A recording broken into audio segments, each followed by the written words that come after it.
Hey, what's happening? Welcome to Mates TV. I'm going to qualify this video ahead of time by saying if Liverpool move for a brilliant defensive midfielder in the coming days, it's going to undercut all of my fears that I'm about to lay bare for you. But here's where we are right now in terms of Liverpool and Jurgen Klopp's summer rebuild.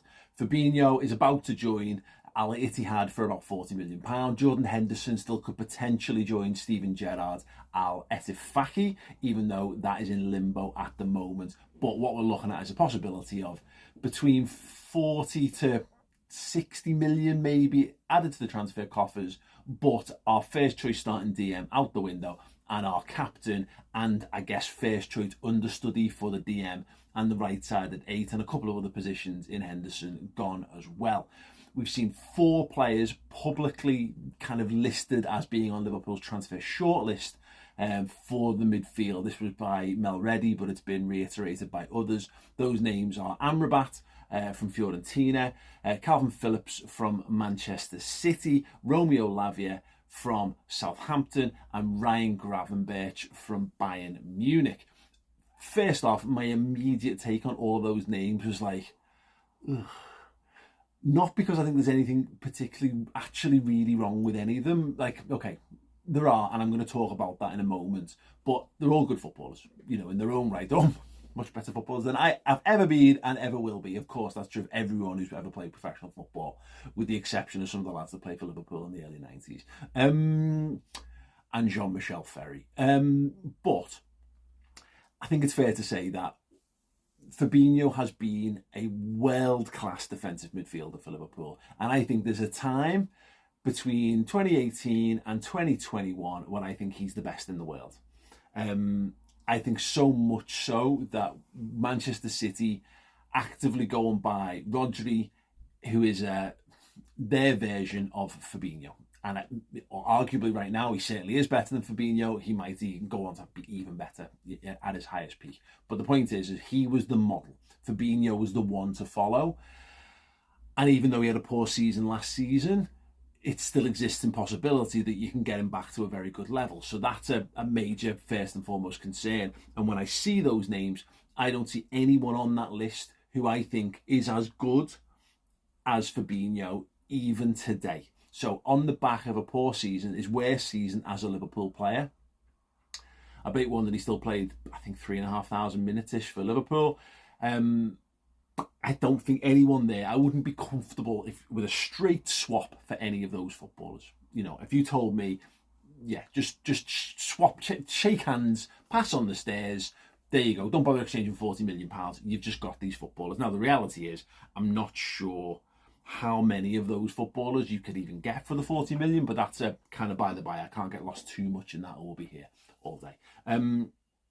What I will do is just go quickly through them, and then what I want to do is take a little bit of a look at the stats of some of the other players that have been linked, and the model, the cream of the crop, obviously Rodri, and where Fabinho's actually at in terms of his performance based on last season as well. But just to run through it, Sofyan Amrabat, 26, he's going to be 27 in August, so he is prime age, and that makes a reasonable degree of sense to me. If you're going to go and get someone to just plug and play, get someone who's got a good level of experience under the belt, obviously an international player as well, plays with Morocco, but he's a Dutch national, you know, that's where he was raised certainly, so he's obviously European in addition to this. Brilliant World Cup. I think he drew a lot of eyes over that tournament, heavily linked with Liverpool in January, which is why I think he's on this list. And he's okay.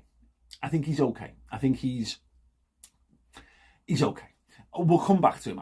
He's one who I will circle back to. Ryan Gravenberch, first and foremost, isn't a DM. He's more of a box-to-box midfielder. I think there's a world where you could mould him in time into being an excellent progressive DM. But right now he's not that. He's 21 years old, so he's a little on the young side, but not too bad. Obviously played a great start to his career at Ajax. It hasn't worked from Bayern Munich. That's a red flag to me, because I don't think you go from not breaking through at Bayern to then being good enough to play for Liverpool. We should be stealing players that are already good enough to play for Bayern Munich, to be honest. But look, coaching can turn players around. The right coach, the right team, the right fit. We've seen players who we've thought are rubbish because they're not the right fit for a football club come and it fits them like a glove, and they go on to flourish. So that's fine. But right now, it doesn't feel like a plug-and-play option to me. And just to actually pop back onto the Amrabat thing, I've not seen this mentioned elsewhere, but because he plays for Morocco look very likely to be at AFCON this year, which means you're going to lose him for January as well. So if you go with him as your one and only nailed on DM option, that's something to contend with as well. Kalvin Phillips, 27, he's going to be 28 in December. He only played 500 minutes of football last season, which is worrying. He's a little on the short side for me for the DM if you're going to, again, go for a straight replacement for Fabinho. I think he's a good player. I've seen a lot of people saying he's brilliant, and I've seen a lot of people saying he's crap. I think he's a good player. I think he's a solid international calibre footballer, but he is at Manchester City, and there is a little part of me that goes, well, okay, yeah, he had injury problems, but what is it about him that Pep's just not vibe with? Are they just doing the Chelsea trick for so many years of just buying an English lad and chucking him in the squad because he helps them fill the homegrown quota? Is he there as a box-ticking exercise? He's obviously not good enough to force his way into that team as a regular footballer, so he is a backup player. And to go from a backup player at Man City to being a first choice at Liverpool, I think that's an undercutting of the quality of his squad, so I'd be a little concerned about that one. And the fact that he hasn't done the last time he did a big season in terms of 3,500 minutes, which is getting towards Fabinho sort of levels, it was 1920, and that was in the Championship. So it's been a long time since his body has shown that he's capable of going through the rigours of playing regular football week in, week out, consistently, and that's a big concern. Fabinho, as much as he's had a couple of injury worries here and there, very, very available. And last one's Romeo Lavia. I've talked about him on the last couple of videos. He's 19 years old. He played 2,500 minutes last season, which is okay for the first sort of breakout season. Good step in the right direction. He's only played 7,700 minutes of football in his career, measurable by Transfermarkt. And what I mean by that is that actually includes things like under-18s football, under-21s football, UEFA Youth League. So as much as he's got that under his belt, that's not Premier League minutes. That's not top flight, top level football experience. That's just within the system kind of minutes, to be perfectly honest. 34 senior appearances. For reference, Stefan Bajcetic played 1,446 minutes, which is only 1,000 minutes less football last season for Liverpool than Lavia's played for Southampton. And again, you'd argue at a better level, as much as Liverpool were crap. He does play against Real Madrid, which is an experience, if nothing else. That's more for context. It goes to say Romeo Lavia is 19 years old. I think a perfect addition to a rounded transfer business and a rounded set of options for your midfield squad.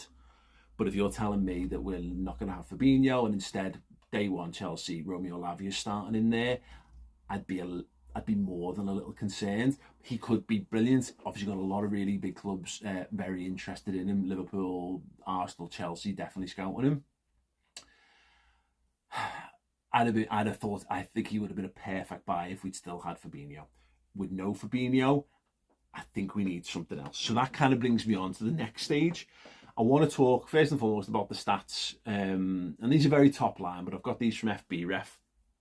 And it's their scouting report, effectively. Now, what they do is they compare players against similar players, positional peers in the men's 5 big leagues, for the most part, where it's relevant, and Champions League or Europa League over the last 365 days. Fabinho's scouting report is a little concerning, to say the very least. He's okay. The green is good, basically. His pass attempted, pass completion is okay. His pass completion 92%, 92nd percentile in terms of all the positional peers. So he's right up the top for that. But that's really a standout one. Progressive carries is okay. Passes attempted, again, okay. His tackles, his interceptions, his blocks, his clearances and aerials, one are all fine, but he's all in between the 53rd and the 67th percentile for that, which is good, not great.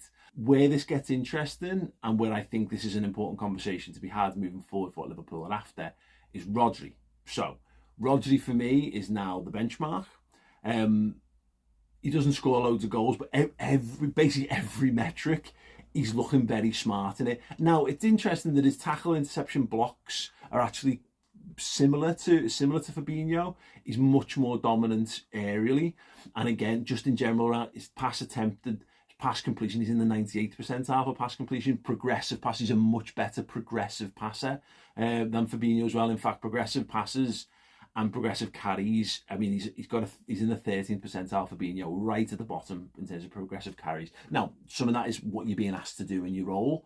A lot of Man City players are being asked to do lots and lots and lots of more football things.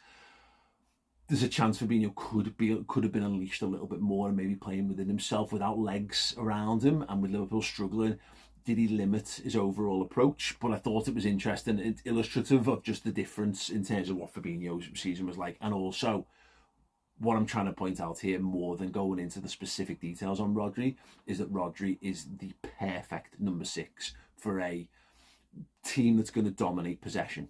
He's brilliant. And my slight concern is that he might be a unicorn. I don't think we ever really thought of DMs as being unicorns. I think you think of like centre halves, and maybe like certain types of centre forward, and what I'm talking about really is, let's look at what's the requirements of a DM. If you're going to fit someone to the Rodri mould now, or Fabinho from a year or two ago, you want a height. So I think you need to be 6'1" or above. You need to be mobile, so not super quick. You don't need to be electric pace, but you need to be able to get above the pitch. You need to be able to get side to side. You're doing covering for your fullbacks, for progressive up the pitch attacking fullbacks, and again, just in terms of bringing the ball forward, changing the landscape with the ball, being able to do that. And that links into ball carrying as well. So you actually got to be good on the ball. You can't just be a cruncher, a stopper. We're not taught. We think about DMs as though they're all anchormen or they're all destroyers. There's not many destroyers who play for top teams anymore. The days of Gennaro Gattuso booting people up into the air, that's not the DMs that these football teams are looking for. You need more. Tackling is part of it, but tackling is not, when I say tackling, it's just all-round defensive ability. So it's actually the ability to stand the player up and get a toe in and nick the ball off them. Standing tackling, pressure, that kind of stuff. Being able to press, being able to anticipate balls, being able to cut off passing lanes, again, goes back to mobility. And injury resistance is a big part of it as well. And of course, just in general, a good passing range. That starts to sound like unicorn footballer to me. Rodri, therefore, is very much that.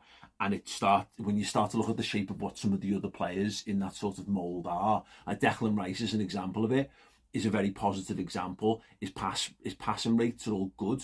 He's all 75th and above sort of percentile for that. We know he's a decent ball carrier in football. So again, progressive carries, 85th percentile. That's Declan Rice. You can see that just by watching him. Successful take-on's not as good, but he's a DM. That's absolutely fine. And his tackling rates are good. His interception rates are good. He's much closer to that. And you can also see, just to qualify this, he's obviously got Conference League football added in, which is not, which wouldn't make him a total fair comparison in terms of how he plays. But in terms of the Premier League, if they're the kind of numbers, Declan Rice is looking towards that sort of unicorn-like status. Thomas Partey has got that for Arsenal as well. Very similar stats for Thomas Partey, and he's being deemed as kind of surplus to requirements. Both of them, I would suggest, numbers stand up better than Fabinho's do. Then you get to someone like Sofyan Amrabat. And as much as he's doing like the metronome stuff, so short passes, attempting loads of passes, you're at the base midfielder, you're a defensive midfielder, your pass completion rate should be really good. If you were playing in DM and the pass completion rate was like below 75%, there'd be major warnings, unless it's a player who's being tasked with being like a deep lying creative playmaker or whatever. That would be concerning to me. But like in terms of everything else, his tackling's not great, his interceptions aren't great, his blocks aren't great, clearances, aerials, obviously his goal scoring stats are basically non-existent. He's okay at carrying the ball, but he's not, he's progressively carrying it, but not actually taking people on. He just looks like a bit of a bog standard DM. Nothing special, nothing flash. He's not gonna be a total destroyer who's gonna shut all the doors, and he's not gonna add any extra flair to what you're doing. He's just a very, very bog standard. There's two names that were thrown out to me while I was doing the Redmen podcast this week. One was Edson Alvarez, and at a quick glance, Edson Alvarez looks absolute perfect. The amount of greens on his scouting report are the closest thing I've seen to Rodri. However, he is not being compared in this to players of the similar ilk. Unfortunately, because he plays in the Dutch league, he's being compared to, and it's actually listed in here, compared to positional peers in the men's next 8 competitions. So it's not the Premier League and Serie A and the Bundesliga. He's more being compared to the Portuguese league. MLS will be in there as well. You're seeing, just in terms of actually the similar players they're comparing him to. He's been compared to the Mexican league, to MLS, to the Colombia, to maybe even to like one of the Middle Eastern countries. But to the point, it looks good for the level he's playing at, but you can't compare it directly. And the same goes for Florentino Luis, who's another one that's mentioned, playing for Benfica. Just the basic passing stuff, the metronomic stuff, absolutely almost perfect. That's exactly what you're looking for. His defensive stuff is much, much stronger. Really great at tackles and interceptions and aerials, which I think would really add a benefit to Liverpool. Not really a goal scoring thing, although his assistance not too bad. He looks a bit more like it. But again, his point as a comparison is not Champions League clubs, it's not Premier League clubs. So it's hard to truly gauge whether he's going to be at the level or not. But someone like him is 23 years old. He feels like if Liverpool were going to take a punt, that's where Liverpool have been punting. They've actually been going to the Portuguese leagues and picking up guys around that sort of age bracket. That would make reasonable amount of sense to me. But I think both those last two, Florentino Luis and Edson Alvarez, would be a little bit more of a gamble because your data is just, there's no straight comparisons in the data. What it adds up to is, I think there's a really big decisions to be made for Liverpool. Right now they're digging in over Henderson, which I think is fine. I think it's because ultimately Liverpool don't want to sell Jordan Henderson. There is a price at which they will just have to do business because it will be stupid to turn down the amount of money. But having accepted 40 million for Fabinho is fine. I think 40 million is a good enough fee for him. I'd have liked a bit more, particularly if he's going to Saudi, who just seems so cash rich. But if you've got an extra potential 60 million in your transfer kitty, what can that do? That needs to have a transformative effect on what comes next. And the names I'm seeing linked right now, with the most strongly linked, don't feel like they improve Liverpool's offering. At the moment, every piece of business we've done so far, the two that we've done in McAllister and Szoboszlai, I think not just improve the squad, but improve the first 11. All of those 4 players that we were strongly linked with, I think Amrabat, Gravenberch, Phillips and Lavia would improve Liverpool's squad, but I don't think they improve the first team. And that's my concern over this, is that if Liverpool don't get this right, it's all well and good having cash in the bank. But if you've weakened your proposition and made it harder to be competitive next season because of it, you've cut off your nose almost to spite your face. And even though you've been well recompensed for it, well done. You've got a great bandage, you maybe got a good plastic surgeon who can do you a fix-up job on it. Ultimately, you've not got the nose that was right for your face because it's not your nose. Brilliant. There we go. I was getting serious. Best not to get too serious. Plenty of time to fix this, and money helps. Money and time will help this, but this next week is going to be pivotal, I think, in Liverpool's rebuild.